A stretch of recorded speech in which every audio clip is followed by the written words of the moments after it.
আসসালামু আলাইকুম। আশা করছি সবাই অনেক, অনেক ভালো আছেন। আলহামদুলিল্লাহ আমরাও অনেক ভালো আছি। নতুন আরেকটা ব্লগ নিয়ে আবারও আপনাদের সামনে হাজির হলাম। আজ আপনাদেরকে রান্না করে দেখাবো তেহারি।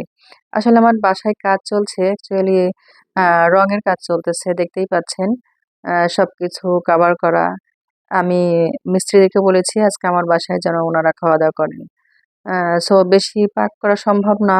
দেখতেই পাচ্ছেন কি অবস্থা নড়াচড়া সব দিকে অসুবিধা। ফ্রিজ-ট্রিজ সবকিছু উনারা ঢেকে ফেলেছেন। তো শর্টকাটে একটা তেহারি পাক করে উনাদেরকে খাওয়াবো। তো এখন আমি সরাসরি চলে যাচ্ছি চুলায় রান্না করতে। এর জন্য চুলায় আমি একটা প্যান বসিয়েছি আর এখানে দিয়ে দিচ্ছি কিছু সরিষার তেল। তেহারি মানেই তো সরিষার তেল। তেহারি আমার কাছে মনে হয় সরিষার তেলের বিকল্প আর কিছুই হয় না। সরিষার তেল দিয়ে তেলটা যখন গরম হয়ে এসেছে তখন এখানে আমি দিয়ে দিয়েছি প্রায় হাফ কাপের মতো পেঁয়াজ কুচি। আর এদিকে নিয়েছি আমি ৩ কেজি গরুর মাংস। আর এখানে কলিজা, আ হাড্ডি সবকিছু মিক্স একটা মাংস আছে, চর্বি। আর আজকে আমি ঝটপট ব্যবহার করব রাঁধুনি তেহারি মিক্স যে মসলা আছে সেটা ব্যবহার করব। সেটাই নিয়েছি। আর মাংসটা কেটে আমি ধুয়ে রেখেছি। পেঁয়াজটা যখন বাদামি রং হয়ে আসবে তখন এই কেটে ধুয়ে রাখা মাংসটা দিয়ে দিব। মাংসটা দিয়ে খুব ভালোভাবে কষিয়ে নিব। মাংসটা দেওয়ার পর তেলের সঙ্গে খুব ভালোভাবে মিক্স করে নিয়ে আমি কষিয়ে নিব প্রায় ২-৩ মিনিট। ২-৩ মিনিট কষানোর পর এখন দিয়ে দিচ্ছি রাঁধুনি রেডি মিক্স যে তেহারির মসলা সেটা দিয়ে দিচ্ছি। আর স্বাদমতো দিয়ে দিচ্ছি লবণ।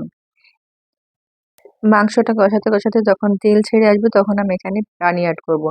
আমি খুব তাড়াতাড়ি রান্না হওয়ার জন্য এখানে প্রেশার কুকার ব্যবহার করেছি। তবে আপনারা চাইলে পুরো রান্না পাতিলেও করতে পারেন। আবার আমার মতো প্রেশার কুকারও ব্যবহার করতে পারেন। আমার দেখতেই পাচ্ছেন ভিডিওর শুরুতেই দেখিয়েছি কাজ চলছে। এখানে আসলে নড়াচড়া খুবই সমস্যা। যার কারণে আমি ঝটপট চাচ্ছি এখান থেকে সরে যেতে।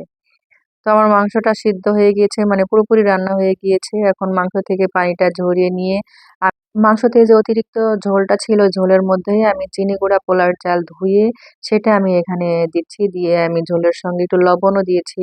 স্বাদমতো লবণটা দিয়ে খুব ভালোভাবে ৩-৪ মিনিট আমি ভেজে নিয়েছি। ভাজার পর এখানে আমি পানি এড করেছি। চাল যতটুকুন ছিল তার ডাবল দিয়েছি পানি।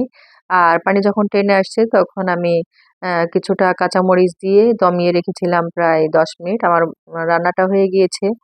আর ও হচ্ছে আমাদের সিকিউরিটির মেয়ে। আমার মেয়ের সঙ্গে সারাক্ষণই খেলা করে। দেখা যায় যে দিনের বেশিরভাগ টাইমই সে আমার বাসায় থাকে। স্কুল থেকে সরাসরি সে আমার বাসায় চলে আসে এবং আমার মেয়ের সঙ্গে খেলা করে। ওকে ১ম এ খেতে দিলাম। তারপর ওর খাওয়া শেষ হলে মিস্ত্রিদের জন্য একটু টেবিলটা পরিষ্কার করে ওনাদের জন্য খাবার রেডি করেছি। এখানে তেহারি দিয়েছি। তেহারির সঙ্গে ছিল শসা, কাঁচা পেঁয়াজ, কাঁচামরিচ আর কোক ছিল। ওনাদেরকে দিয়েছি। এখন ওনাদেরকে খাওয়ার জন্য রাখবো। এদিকে দেখতেই পাচ্ছেন আমার টেবিলের কি অবস্থা।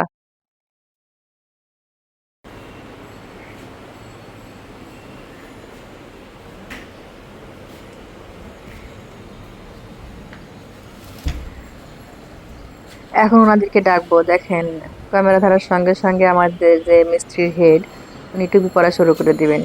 এই যে এমাদুল দেখেন। ভাই, আপনি কি কি কাজ করেন বলেন একটু, আমার দর্শকটা জানতে চাই। আমি এই রাজের রডের টাইলসের স্যানিটারি ইলেকট্রিসিটি জিপসামের কারেন্টের গ্যাসের ইন্টেরিয়রের তারপরে মানে কনস্ট্রাকশনের ডিপার্টমেন্টের যাবতীয় কাজ করি। মাশাআল্লাহ, আপনার ফোন নাম্বার দিয়ে দিব কিন্তু, হ্যাঁ, আমার দর্শকরা যোগাযোগ করলে তাদের সঙ্গে কন্ট্যাক্ট করে কাজের জন্য যায়েন। আচ্ছা ইনশাআল্লাহ। আচ্ছা, তো আপনারা খাওয়া দাওয়ার জন্য তো চলে ঢাকার আসেন। ভিতরে যদি কেউ আপনারা এই কাজগুলো করাতে চান স্ক্রিনে ওনার নাম্বার দেয়া থাকবে। আপনারা কন্ট্যাক্ট করতে পারেন। তো আজকের মতো আল্লাহ হাফেজ। দেখা হবে নেক্সট কোনো ব্লগে। ইনশাআল্লাহ সেই পর্যন্ত সবাই ভালো থাকবেন। আমার জন্য দোয়া করবেন। খারাপ হয়েছে খাওয়া না যাচ্ছে? আলহামদুলিল্লাহ ভালো হয়েছে। কি ভিডিও করতেছি দেখে? না না সত্যি সত্যি বলবেন, খারাপ হলে খারাপ বলবেন। না না সত্যি ভালো। এই সাব্বির, তোমার পান খেয়ে খেয়ে তো আর এগুলা ভালো লাগবে না। এদিকে তাকাও, তোমার বিয়ার প্রস্তাবও আসবে। তাকাও। ওকে, খাবার সুন্দর হয়েছে, খুব সুন্দর। ওকে, থ্যাংক ইউ। খান তাহলে আপনারা।